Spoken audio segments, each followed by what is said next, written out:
Hola, bos días. Bueno, o meu nome é Alberto Varela, son profesor da Escola de Enxeñería en Coruña, son enxeñero de camiños, pero eu creo que estou aquí non por eso, sino porque son o pai dun fillo que ten a vosa idade, basicamente entendo perfectamente o que estades pensando agora, o que está pasando polas vosas cabezas, porque o viví no seu momento, cando eu tiña 17, 18 anos e non sabía que facer, e agora estou vivindo co meu fillo porque un rapaz como vos, non? E o que sí quero facer é dialogar con vos sobre unha serie de cousas que son están vinculadas á profesión da enxeñería de camiños e á formación na enxeñería de camiños, non? Entón, o primeiro que me gustaría saber é por que, no voso caso, escollechedes entrar nunha carreira tan dura como é a enxeñería de camiños, por que esa profesión? Bueno, yo en mi familia no hay antecedentes de ingenieros. Mi familia era una familia del medio rural. Yo nací en una aldea de Galicia, a 25 kilómetros de Santiago, y con 11 años me fui a estudiar a Santiago. Empecé estudiando en un colegio que no era ni legalmente reconocido, sino que era una academia y nos íbamos a examinar a final de curso al instituto. Tuve la suerte de que en el bachiller superior mis padres, por consejo de un amigo de mi padre, me llevaron a estudiar a La Salle, y realmente es donde yo empecé a estudiar. Me gustaron siempre mucho las ciencias en general, la matemática y la física, y ahí tuve la suerte de conectar con un profesor, que era un hermano de La Salle, que viéndome y conociéndome a fondo, pues le pedí consejo. ¿Qué opinaba si yo elegía hacer la carrera de ingeniero de caminos? Y me animó a que la hiciera. Mis padres vivían al lado de la Facultad de Medicina en Santiago, y mi padre, su máxima ilusión era que hiciera medicina. Me fui a Madrid, mi decisión estaba clara, no me gustaba la medicina, ni me gustaba memorizar, ni me gustaba la profesión a mí personalmente, con lo cual decidí irme a hacer ingeniero de caminos. En aquel momento la única escuela que había era en Madrid. El primer curso de todas las ingenierías se podía hacer en la Facultad de Ciencias. Entonces yo hice selectivo, bueno, después de superar el bachiller superior y demás, el selectivo lo hice en la Facultad de Ciencias de Santiago. Y al año siguiente, pues, inicié la carrera en Madrid, entrando en segundo curso, y allí pues coincidíamos de todas las facultades, como era la única escuela que había, y pues en segundo, para que os hagáis una idea, éramos del orden de 1.500 alumnos. Los resultados de aprobación del segundo curso en cada año pues era del orden de 100, 100 y pico, no llegaba a 200, 200 era ya un número. En fin, el resultado es que terminé la carrera y bueno, pues empecé mi profesión. ¿En el caso de Ana? Sí, pues en mi caso es un poco similar al de Ramón. Yo también me crié en un pueblo muy pequeñito de León, de apenas 100 habitantes, y también me pasó, pues me imagino que un poco como todos vosotros. Yo cuando acabé lo que era el bachiller, pues no sabía qué estudiar.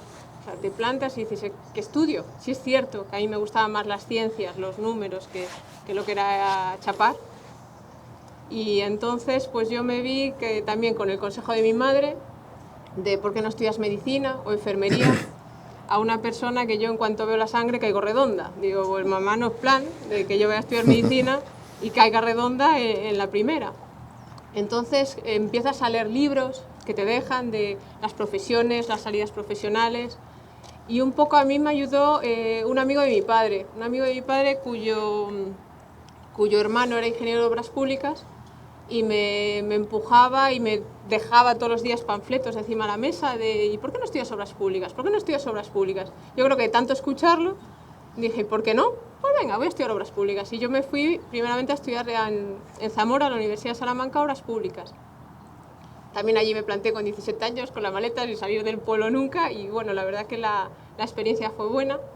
Obras públicas la acabé relativamente joven, con 21 años, 22, y yo no me veía trabajando con 22 años, entonces fue por lo que decidí, y también nos juntamos un grupete de amigos, estudiar en Madrid lo que era caminos. Entonces yo acabé lo que era la experiencia de obras públicas, la carrera de obras públicas, y luego ya me fui a estudiar la superior, que era Caminos, a Madrid. Y un poco pues también fue igual que Ramón, o sea, en mi familia no hay nadie de ingeniero de caminos, nadie de ingeniero de obras públicas, y fue también pues por un consejo de un amigo de mi padre, por lo que decidí estudiar ingeniería. Noelia, en tu caso? Bueno, pois no meu caso cheguei a cuarto da ESO, que é máis ou menos onde tens que empezar a elexir. Tiña claro que sería algo tecnolóxico, entonces, pois eso, fui pola rama de tecnolóxicas, selectividade, e dices, e ahora que fago? E a verdad, non vou a mentir que caín un pouco de rebote, porque quería facer arquitectura.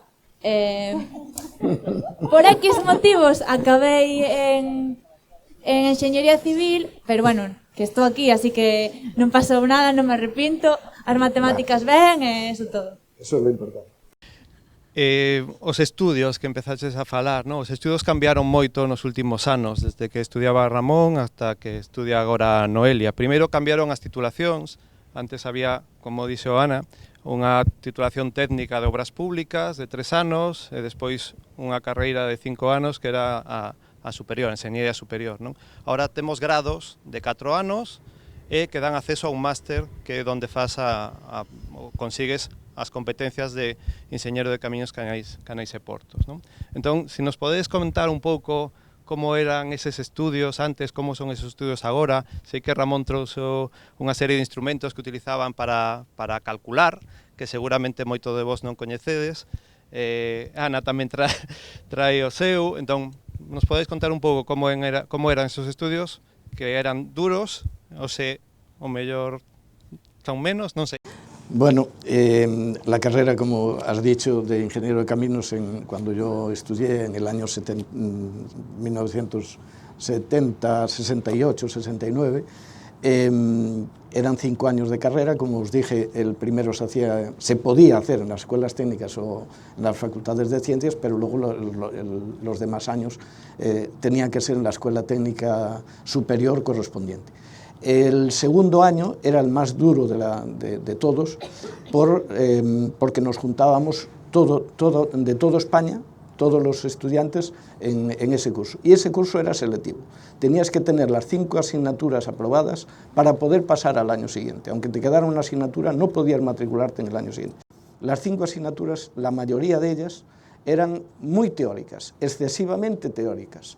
Incluso luego en los siguientes años veías que muchas asignaturas el nivel de exigencia era muy duro y no le veías utilidad o no la utilizabas, parte de eso. Pero bueno, estaba establecido así. Una vez superado el curso ya los demás cursos, sí, las asignaturas eran eminentemente técnicas, ya empezabas a ver la profesión.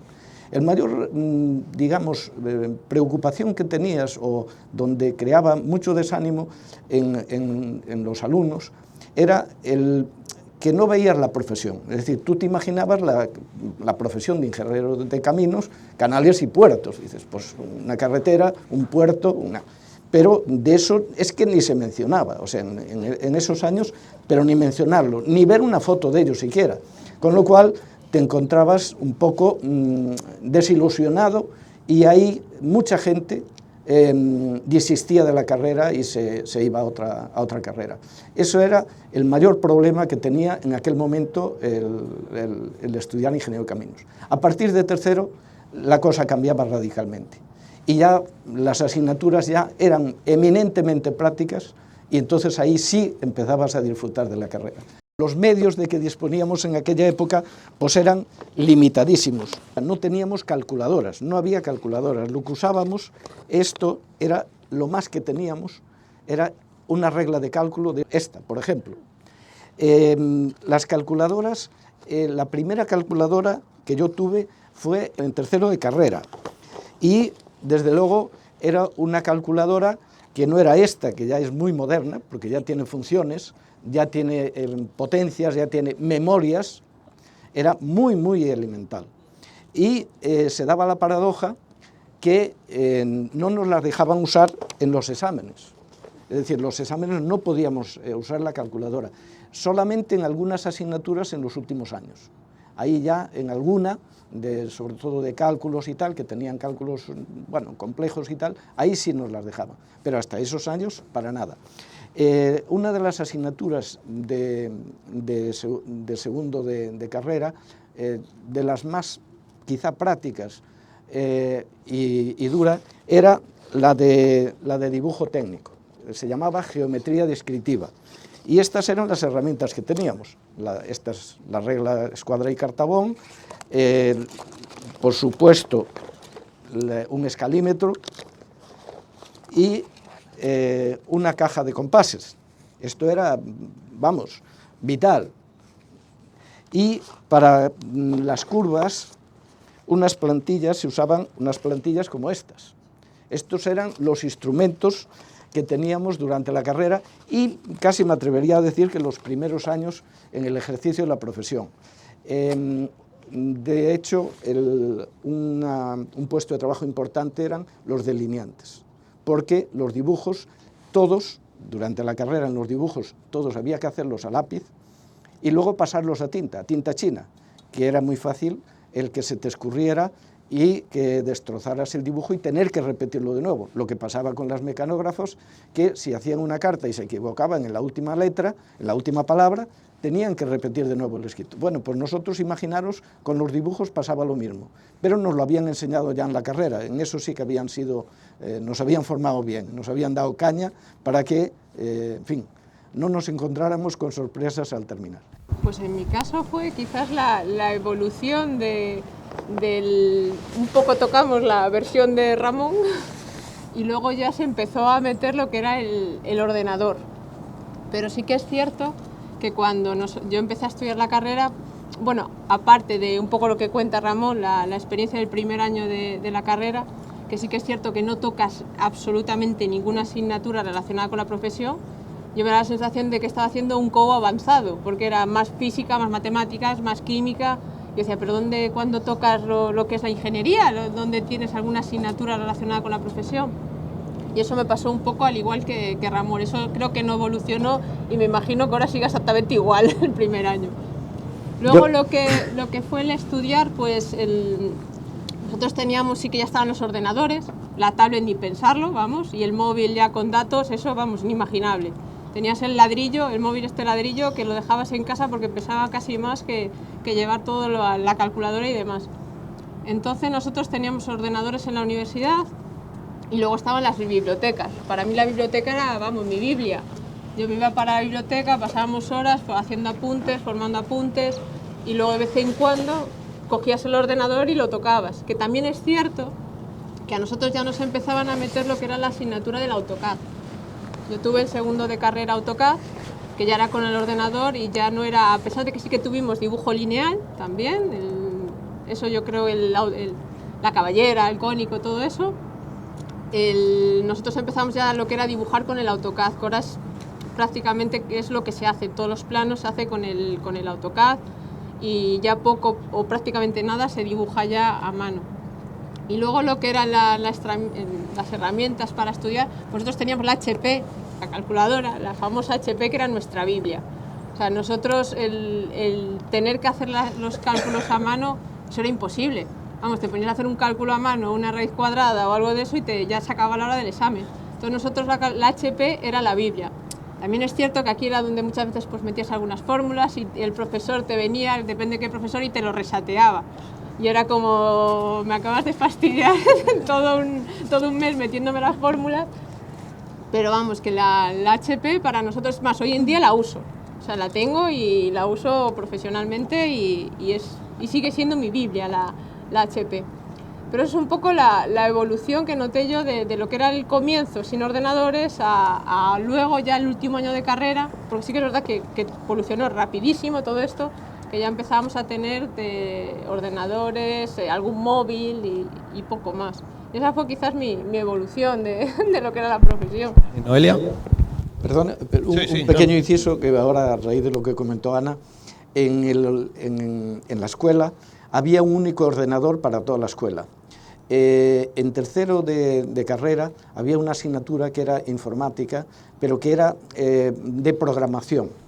y entonces nos enseñaban a hacer programas de ordenador muy sencillos, y tenías que hacer el programa y luego preparar las fichas perforadas, porque era un ordenador de fichas perforadas, y cargarlo en el ordenador, y si funcionaba muy bien, y si no funcionaba tenías que repetir el desarrollo, etcétera, etcétera. Bueno, hoxe non o trouxen porque era un día especial, pero normalmente vivo co meu portátil debaixo do brazo, para todo. Bueno, quería falar primeiro das asignaturas, o que comentaban eles. Os 2 primeiros anos siguen sendo bastante teóricos, sí que é verdad que nos intentan meter algunha asignatura que vexamos un pouco algo, por exemplo, materiales de construcción, pues eso, vedes o que é un ladrillo, o que é cemento, o que é hormigón. Si nos enseñan fotos, menos mal, senón os 2 primeiros anos sobrevivindo só a base de matemáticas, non. Despois sí que é verdad que en terceiro e cuarto son máis as especialidades, e xa podedes ver algo máis relacionado con estruturas, con aguas, con transporte, e podedes elexir un pouco o camiño que prefirades. En canto materiais, bueno, sí que é verdad que en debuxo seguimos usando todas as reglas que enseñou Ramón, pero, como comentaba Ana, agora úsase máis AutoCAD. Os profesores teñen tamén tendencia a pensar que nacemos con AutoCAD xa reseteado na mente, cousa que non é, pero bueno, algo tamén vemos e acabades aprendendo sí ou sí, porque non queda outra. Aprendemos 1000 programas para modelar 1000 cousas, hasta creamos programas como fixo no seu día Ramón, solo que, pues eso, ahora mismo facémolo co ordenador, non hai que ir cas tarjetas a ningún lado. En canto a famosa HP que ten na man, bueno, é verdad que eu teño unha, pero só os usei os primeiros anos. Ahora mesmo usamos unha cosa que chama Excel, que probablemente coñezades, o mellor non de usalo, pero de que tedes ali no ordenador, sí. Entonces, vivimos a base de Excel, de AutoCAD e de moitas matemáticas, pero bueno, do resto ben. Bueno, ahora temos que falar da profesión, non? Estudiar tantos anos e asignaturas tan duras, para que, non? Cal é o ámbito da profesión de enxeñeiro de camiños, canais e portos? Eu, cando falo desto, sempre saco unha frase de Edmond Rostand, que era un dramaturgo francés, que foi o autor de Cyrano de Bergerac. El decía que un poeta vale para calquer cousa que faga outra persoa, e ademais para facer poesía, non? Eu digo que os enxeñeiros de camiños, canais e portos poden facer calquer cousa e ademais facer enxeñería, non? E ademais unha enxeñería que dá para moito, moi amplia, hai para tema de transportes, tema de estruturas, tema de auga, non sei, comentadme un pouco cal é a vosa experiencia na profesión, en que traballachedes, por que nesa línea, e o que fan algún dos vosos compañeros que tamén son enxeñeros, pero fan outras cousas. Bueno, la profesión como tal, una vez que terminas la carrera, es apasionante, y la amplitud de posibilidades de tu desarrollo profesional es amplísima, quizá casi me atrevería a decir, de las más amplias de las ingenierías. Todas en general, pero quizá la nuestra, el título ya lo indica, caminos, canales y puertos. Con esos 3 conceptos, digamos, se abarca muchísimo. Pero aparte de eso, puedes tocar, y de hecho se está tocando y cada vez más, en muchos otros ámbitos de la vida profesional y tal. Entonces, pues yo empecé trabajando en obra, en la presa de Cecebre, de abastecimientos de agua de La Coruña, y en un puente sobre el río Barcés en la cola del embalse. Estuve un año y pico, y entré a continuación en Autopistas del Atlántico, una sociedad concesionaria, en la gestión nada más y nada menos que de las reposiciones de servicios afectados de toda la autopista del Atlántico. Con eso os digo la amplitud de problemas o de temas que tenías entre manos. Luego, cuando surgió la paralización de la construcción de la autopista del Atlántico, en el año 1979, me fui a Cansa.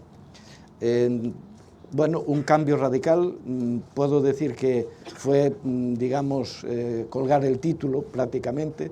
Mi profesión se paralizó durante 6 años que estuve trabajando en Cansa. Fue una etapa también interesante, porque fue tocar un tema totalmente ajeno y desconocido, pero creo que la carrera de ingeniero de caminos te prepara para afrontar retos en muchos ámbitos de la vida, y para mí este ha sido uno de ellos. Cuando hice el cambio me asusté un poco, porque dudaba si estaba preparado para desempeñar esa función. Bueno, fui jefe de la factoría de La Coruña en tema de distribución de productos petrolíferos a todo Galicia. Fueron 6 años, me llamaron de autopistas cuando se reinició la construcción de la autopista del Atlántico entre Santiago y Pontevedra, y decidí volver a la profesión. Y desde luego estoy orgullosísimo de haber vuelto, y bueno, pues fue una etapa muy importante, de grandes retos en toda mi vida profesional, el trabajo dentro de la sociedad concesionaria, porque pues, hemos vivido una etapa creo que trascendental para Galicia, porque, para que os hagáis una idea, si sois capaces de situaros en el momento de inicio de la autopista del Atlántico, donde la comunicación norte-sur de Galicia, desde Coruña hasta Vigo, era por una carretera, la antigua Nacional Sexta, pasando por todos los pueblos habidos y por haber.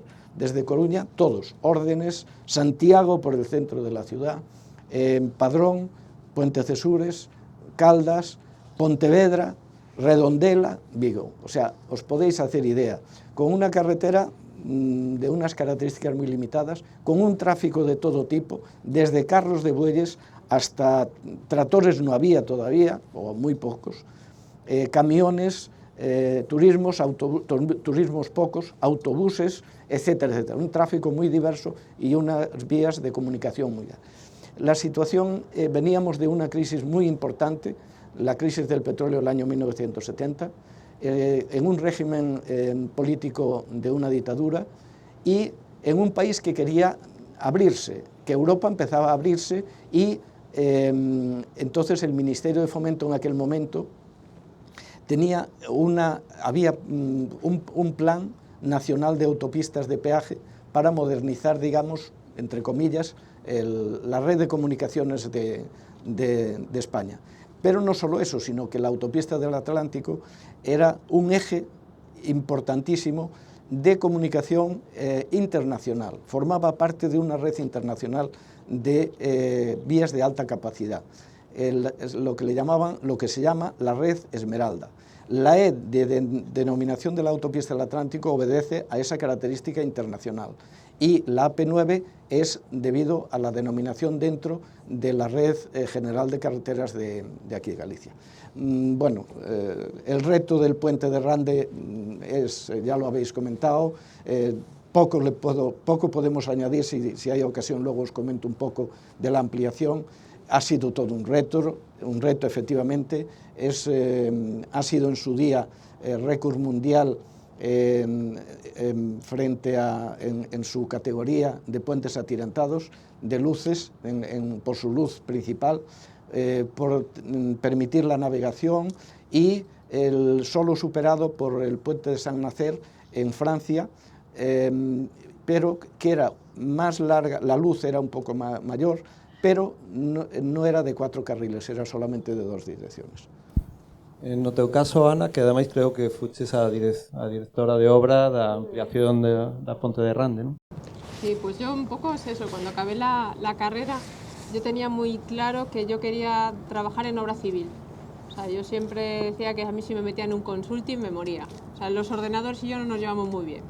Entonces yo siempre me gustaba la obra, el barro, que llueva, da igual, a mí me encantaba la obra. Entonces yo empecé trabajando en Mallorca para SACIR Construcciones, y empecé lo que era una obra, una variante de 127 millones de euros, y me acuerdo que empecé trabajando pues también muy jovencita y siendo mujer en el mundo de la obra, que eso ya era, vamos, la novedad. Es más, en la oficina era la única mujer que había, todo demás eran todos hombres. Entonces sí me acuerdo, pues eso, que yo estaba encantada con mi obra, acabó la obra de SACIR, y SACIR fue la empresa que me trajo para aquí, para Audasa.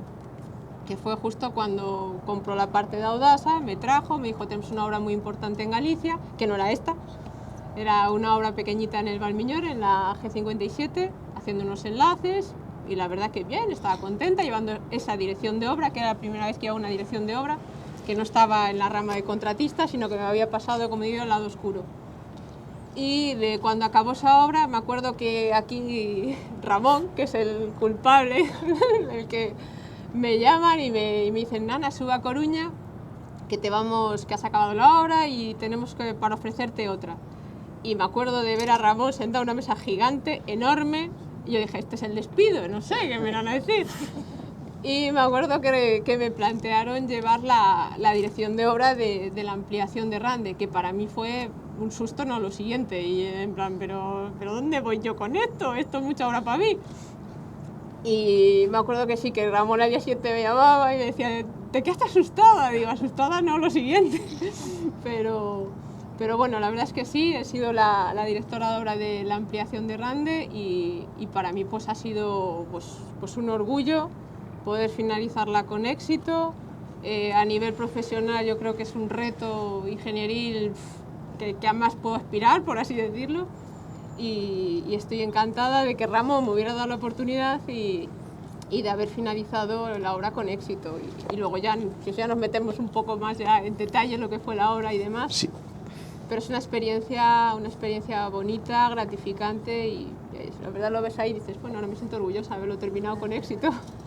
Si me permites un pequeño inciso a raíz de un comentario que hace Ana. Ana se incorporó a este proyecto porque se daba la circunstancia que estábamos terminando y tramitando el proyecto de ampliación del puente Rande. Y entonces considerábamos, el equipo técnico que participamos en la redacción, que era muy importante que la persona que fuera a llevar la dirección de obra por parte de la concesionaria conociera el proyecto y que participara ya en ese tal. Y se daba la circunstancia que Ana terminaba una obra, estaba en un momento de incorporarse al mantenimiento de este tramo de aquí y entonces decidimos nombrarla a ella ya como, introducirla, digamos, para que participara en el proyecto, conociendo la tramitación, conociendo el proyecto, etcétera, etcétera. Y esa es la razón, vamos, básica, aparte de por su valía y experiencia que teníamos de ella, de que Ana se introdujera en esta obra. Noelia, no teu caso non tes experiencia profesional ou pouquiña, pero seguro que tes unha liña xa marcada de hacia onde te gustaría traballar. A ver, temos o problema de que abarcamos demasiadas cousas. É verdad que, claro, entras camiños, canais e portos. Entonces, hai tres que xa sabes as que vas facer. Logo atópaste pois, as ramas de o que dixen antes, estruturas, augas e transporte.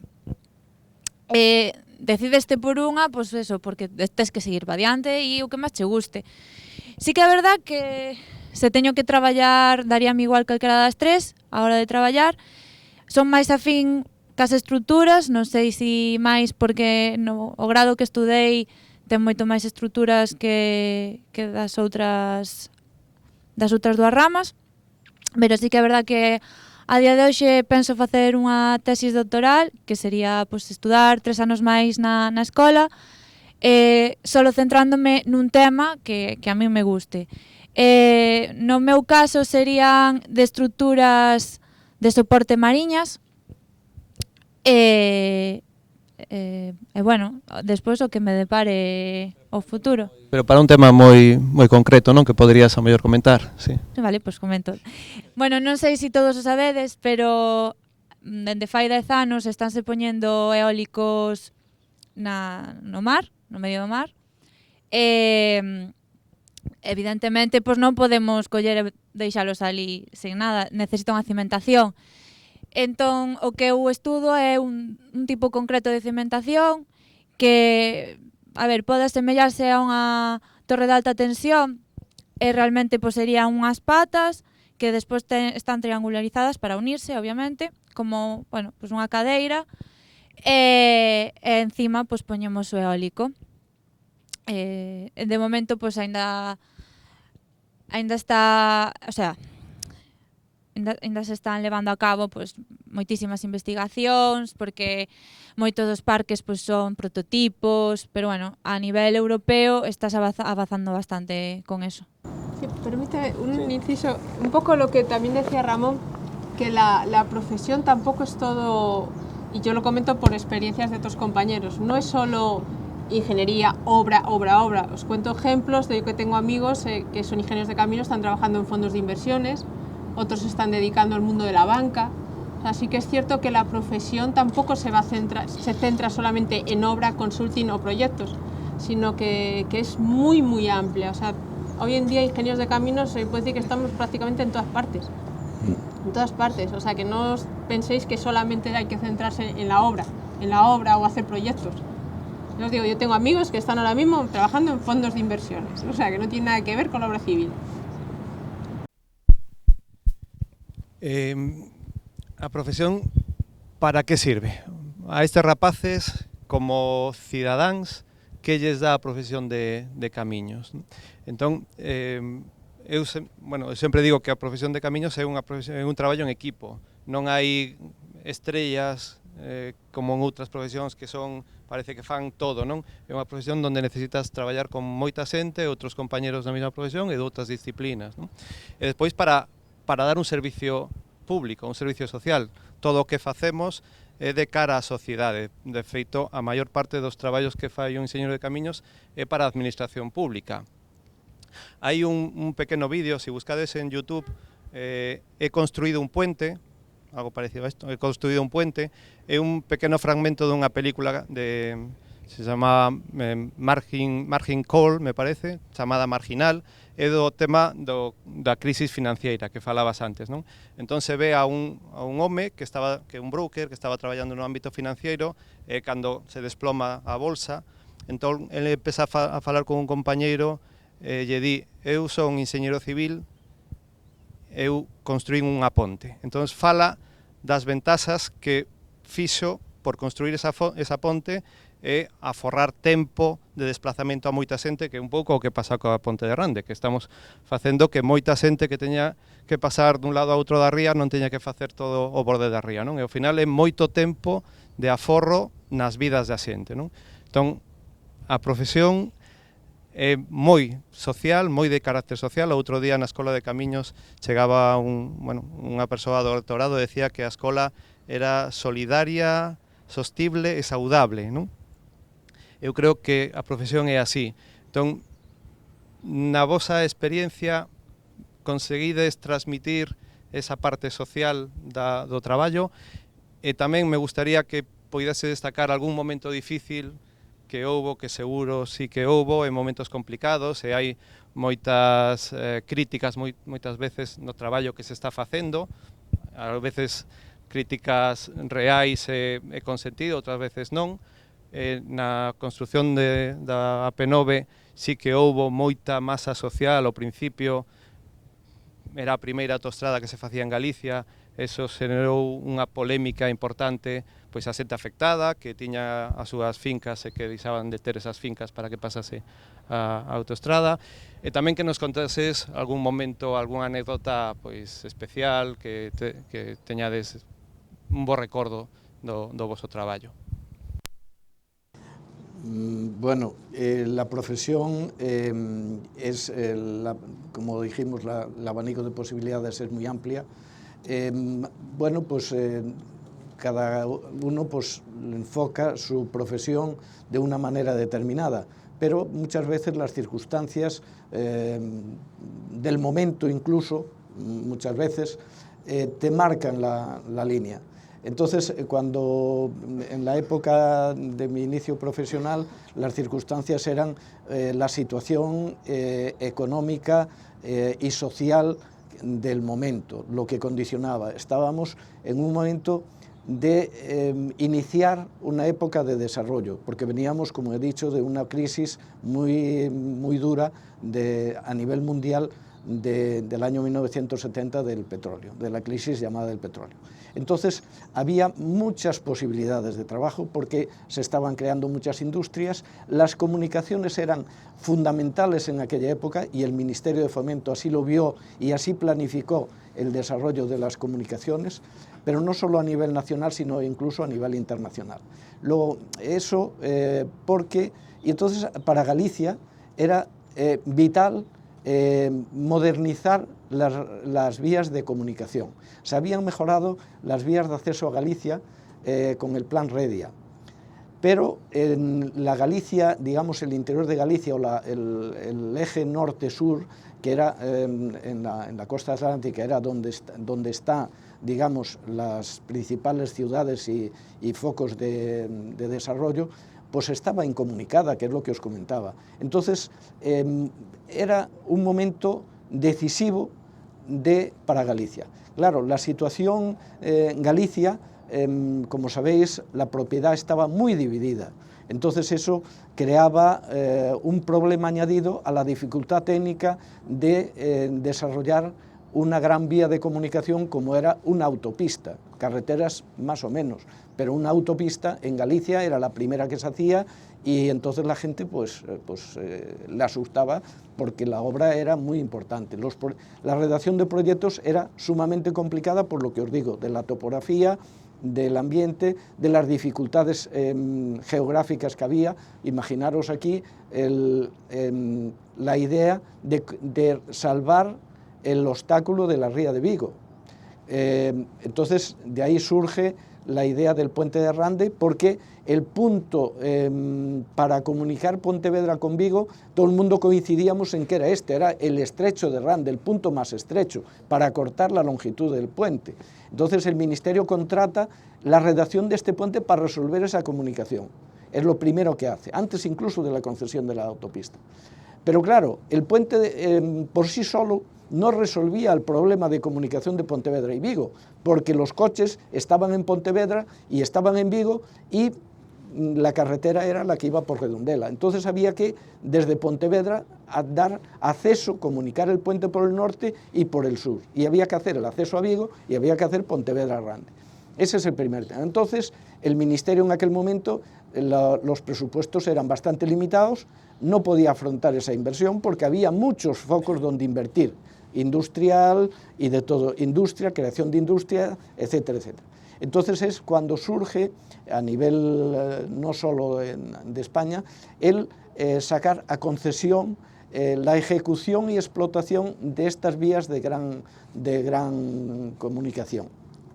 Y es cuando se crea la concesionaria, se crea la concesión de la autopista del Atlántico como entidad privada, para construir, financiar y explotar esa vía de comunicación.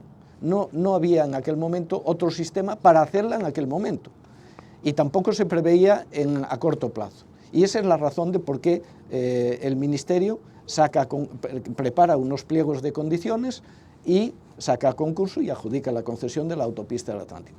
Se empiezan las obras y claro, como obras importantes y en Galicia, con las circunstancias que os había comentado, pues surgen muchos problemas, evidentemente.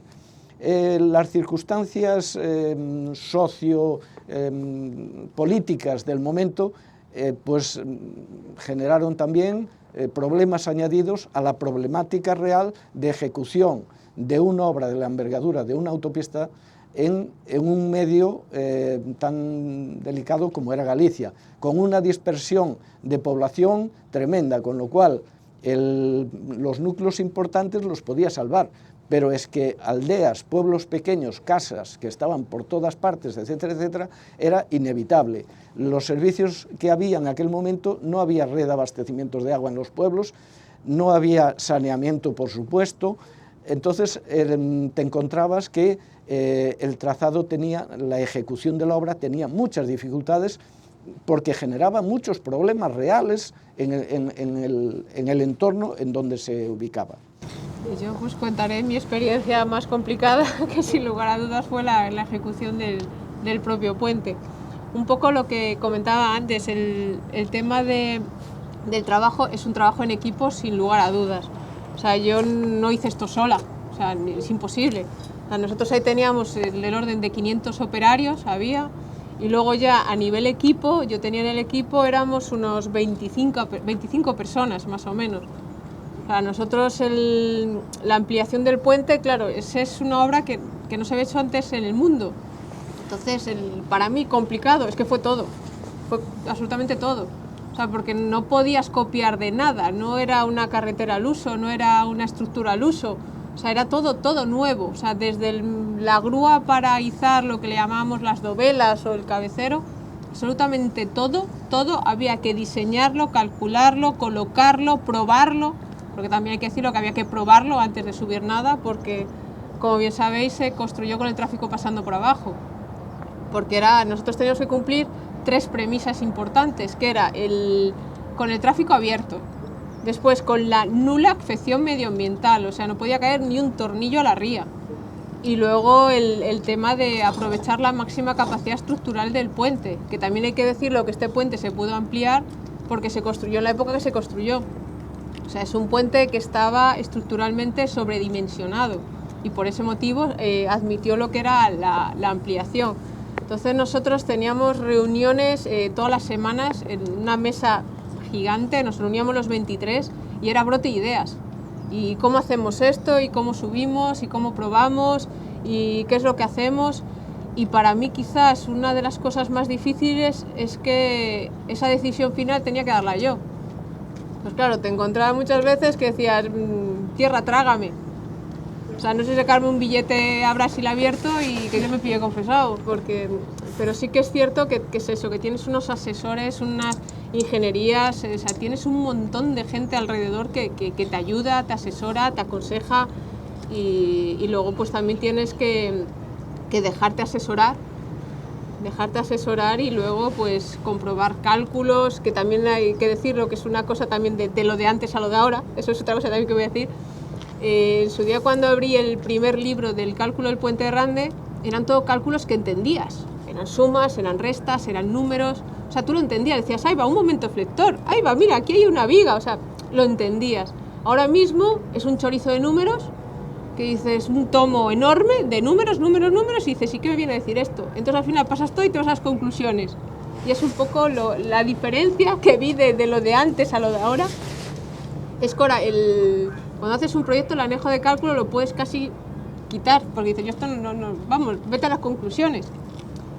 Entonces así, para no liarme mucho, decir eso, que no estás solo, que tienes un equipo tremendo atrás, que tienes que dejarte asesorar, escuchar, leer, informarte y que para mí, sin lugar a dudas, pues difícil todo. O sea, para mí complicado ha sido desde la primer cable hasta la dovela de cierre, por así decirlo, que no te queda una por encima y otra por debajo. O sea, ha sido una experiencia muy bonita, pero muy complicada. Noelia, problemas, o sea, a nivel carreira, a nivel universidad? A verdad que poucos, Nada. No, Os profes son moi vos. Todos maravillosos, as asignaturas preciosas. No, a ver, sempre non vou decir que é mal, no. Pero, bueno, foron bastantes anos por a miña parte. Sí que é verdad que levo este meu octavo, espero que sea o último. Non me queda moito, así que é o último, confírmolo. O normal é acabar en 6, así que tampouco é tan mal. Unha diferencia grande cas outras carreiras é que ao final somos como unha familia. Boto moitísimas horas alí, pode chegar a 12 tranquilamente.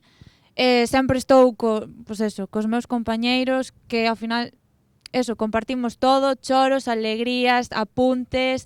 Teño dudas nunha materia que xa non deches, pero bueno, veña, axudoche, botoche unha man.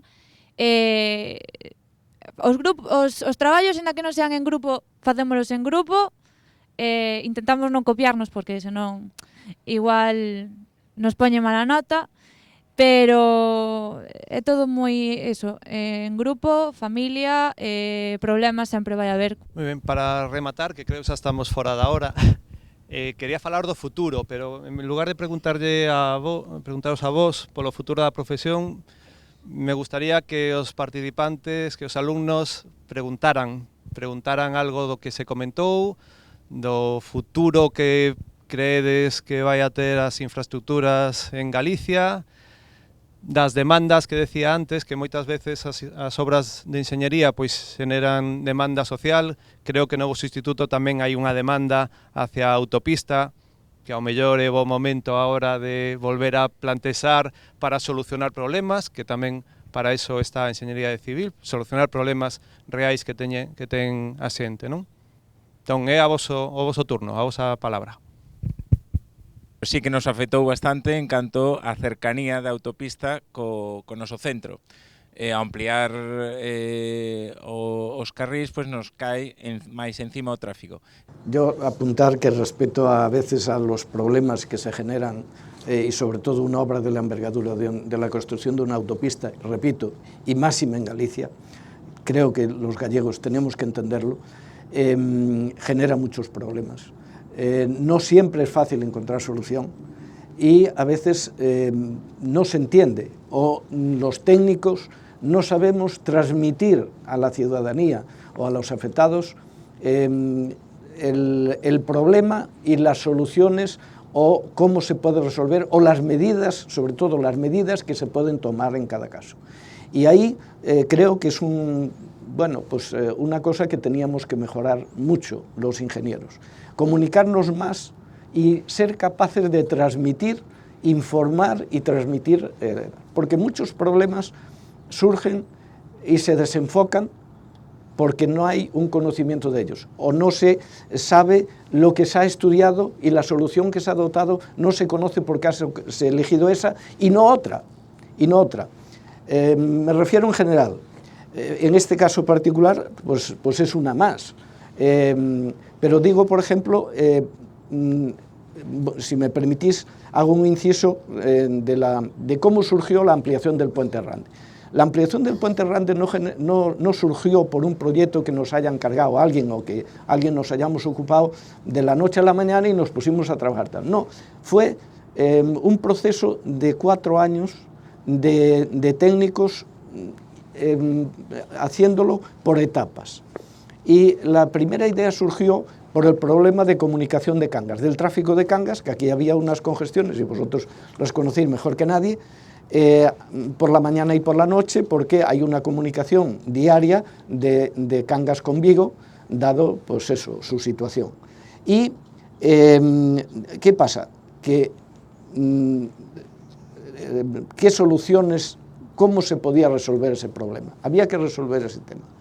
Y entonces se empezó diciendo que un puente nuevo. Este puente no se podía tocar, evidentemente, porque se iba digamos, a desvirtuar la entidad del puente, y se empezó estudiando nuevos puentes, y la posibilidad era uno por el norte, frente a la isla de San Simón, claro, pensar eso ecológicamente y la longitud del puente, y las comunicaciones, lo que os decía antes, no es solo la construcción de un puente para resolver un problema de comunicación, es que el tráfico hay que llevarlo a los dos lados del puente.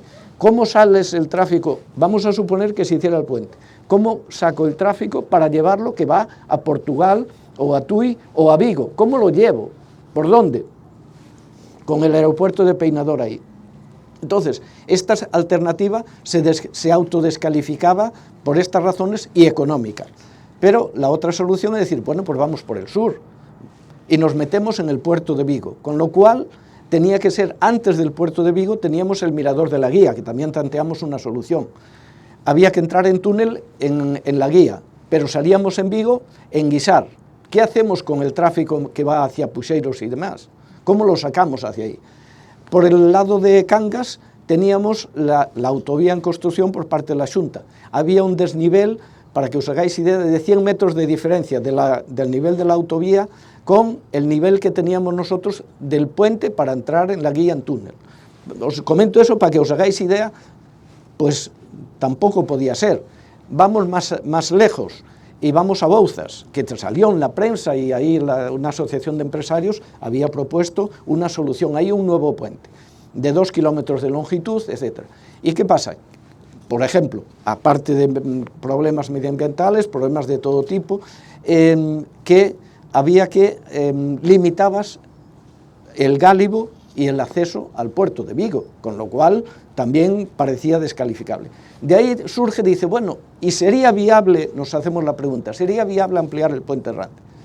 Y entonces se da la circunstancia, y yo comento esto porque es anecdótico, pero creo que es vamos, importante que se conozca. Un ingeniero, un compañero, Manuel Juliá, era un ingeniero de caminos que participó en el proyecto del puente original, con Florencio del Pozo, que era el autor del proyecto. Recién terminado, Manuel Juliá, y resulta que participó en esa obra, participó en el proyecto y en la obra. Y entonces dijimos, bueno, pues vamos a contactar con él, a ver él cómo lo ve, él que conoce desde el primer momento el puente, a ver él qué opina.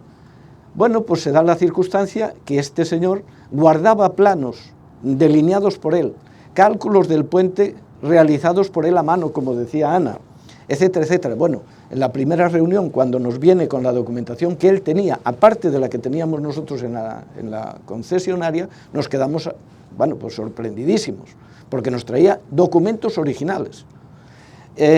Y entonces dijimos, bueno, vemos este problema, ¿cómo lo ves y tal? Bueno, tengo que mirarlo. Lo mira y tal, nos llama y nos dice, bueno, es viable, o sea, primero que decíamos era, las cimentaciones, ¿valen las cimentaciones o no para la ampliación?